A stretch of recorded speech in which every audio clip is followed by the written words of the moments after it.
Welcome into the Alabama Football Report. I am Tom Downey, fresh off a big win in SEC play. We are 360 subs away from 10K.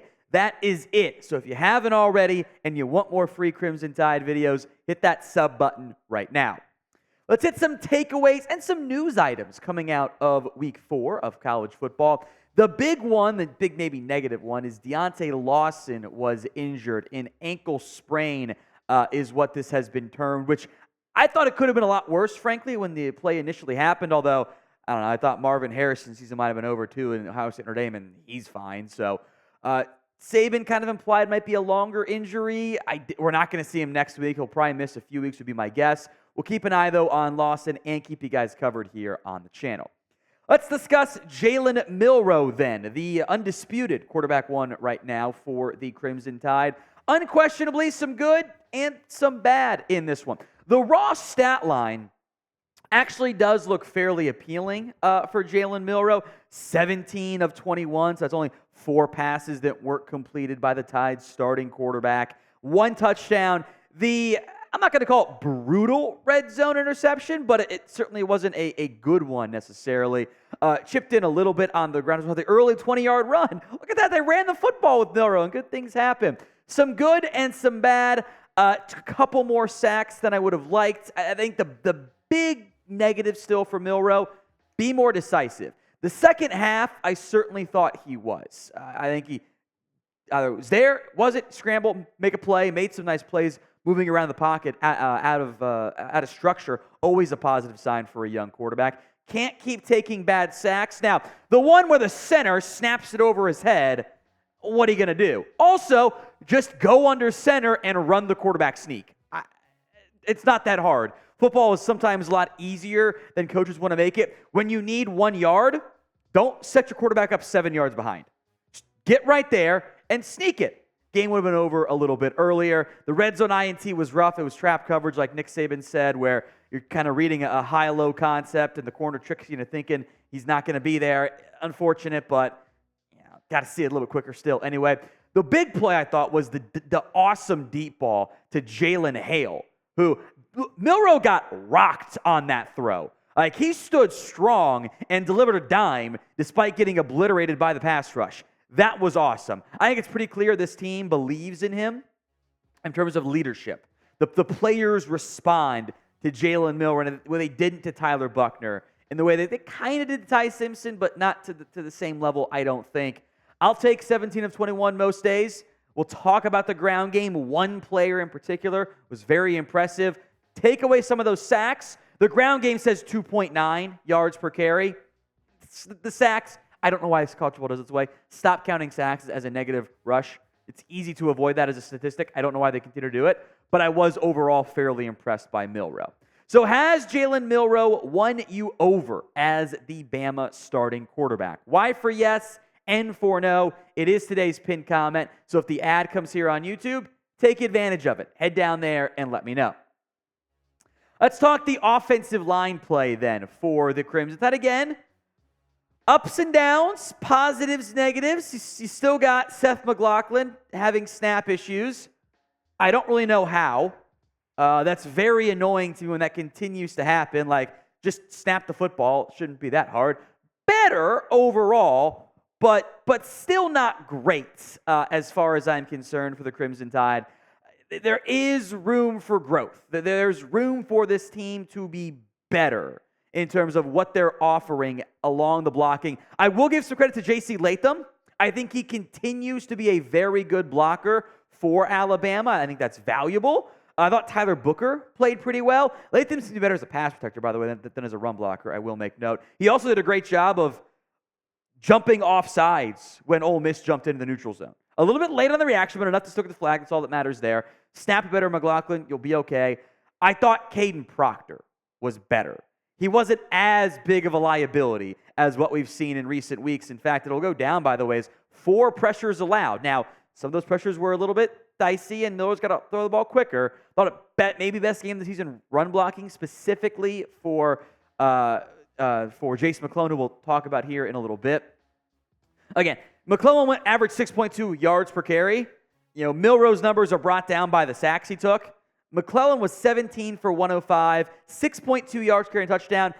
Nothing longer than 22, although I think it was it a 30-yard touchdown run that they called back, or was it the 28-yard, whatever it was probably going to be the long run of the day. It was the right flag. Jermaine Burton was holding. He got to let go quicker. It's tough there when your player bounces it out wide and you can hold as long as you're in the frame, but the second that you get outside the frame and then you're holding as the back runs behind you, that's always going to get called. But overall, we talked about give Roydell Williams the ball more. No, don't listen to us on that one. Jase McClellan was awesome against Ole Miss.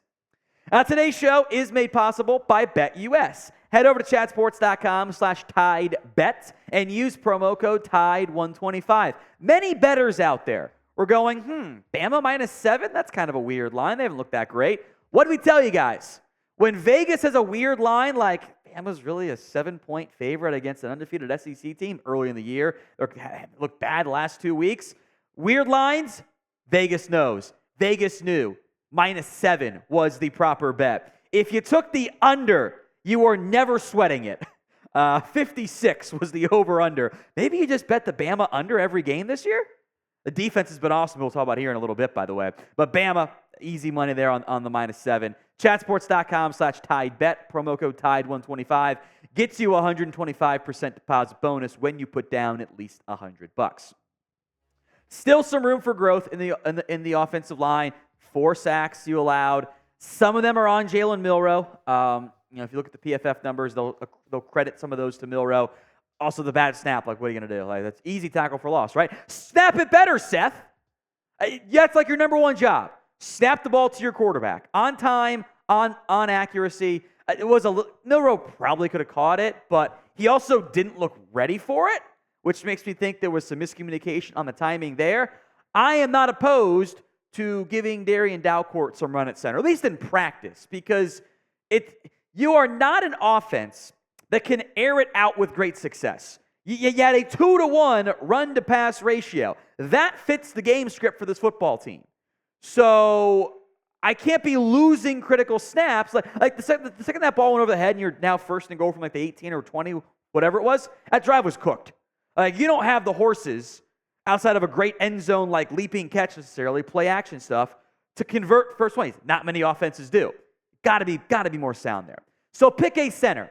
DD for Terrion Dalcourt, SM for Seth McLaughlin. Sound off for me in the comment section right now. Sometimes we're right, sometimes we're wrong in this business.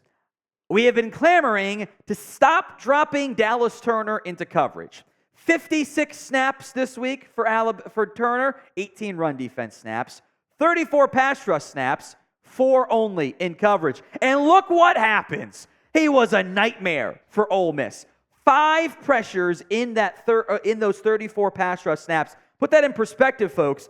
That is a 15% pass rush rate. That's what first-round picks typically generate, or at least the top-tier pass rushers. The last 2 games for Dallas Turner, he's got 16 pressures and 5 sacks. He has been playing out of his mind the past 2 weeks. Bama finally going, you know what? Maybe we shouldn't drop him into coverage so much. They've dialed it back the last 2 weeks. They didn't do it that much against Texas. They weren't out there that much anyway. We're now approaching a bit more of a 3-to-1 ratio pass rush to coverage, thanks to what was almost 2-to-1 against Middle Tennessee, by the way, and a little bit too close for me on the USF game as well. It's straight up cause and effect, man. The cause of Turner playing well ends up being the impact of this entire defense looking much better. He's been fine in coverage. He basically got a PB. I don't have to actually credit it to him, but call it one anyway. Let the man rush. He's good at it. I know he's a bit undersized, hasn't shown up at all in his run defense. I thought the last 2 games for Dallas Turner, the sack numbers bear it out, the pressure rates bear it out. He has been fantastic for the Crimson Tide. Continue to let him blitz. Rush. That is what he's best at. Don't overcomplicate it. Whoever's calling the plays on defense. I'm kidding. Let's talk about the corners then. Kool-Aid McKinstry, elite name, and Terrion Arnold. I thought Arnold, and also make note, Caleb Downs played pretty well, I thought, too. Malachi Moore had a well-timed blitz that he got home on as well, or almost got home on. It was incomplete pass, whatever. McKinstry's numbers, all per PFF, 6 targets, 3 catches, 22 yards, 2 pass breakups. It's pretty good. That's number one corner. Don't throw it his way. Throw it at Terrion Arnold, who made Ole Miss pay as well. He had an interception. Did allow the one longer catch. Was the 31-yard catch. No one else allowed more than 21 yards. That was Deontae Lawson before he got hurt. But I think Arnold's taken a step forward in his development. I think he has been better this year. I would say maybe even significantly better this year from what we saw last year. Bama needed depth at corner. That did not change. That's why they got Trey Amos. But Arnold, pretty comfortably, I think is a confident cornerback, too, for the Crimson Tide. Grade this Bama defense, then. I've been super impressed. This is how Alabama wins this year. Great ground games and elite defenses. Special teams mixed in there, too, because they blocked the punt, right? That's how you're going to win football games. So grade the defense. A, B, C, D, or F. Head down to the comments section. Let me know right now.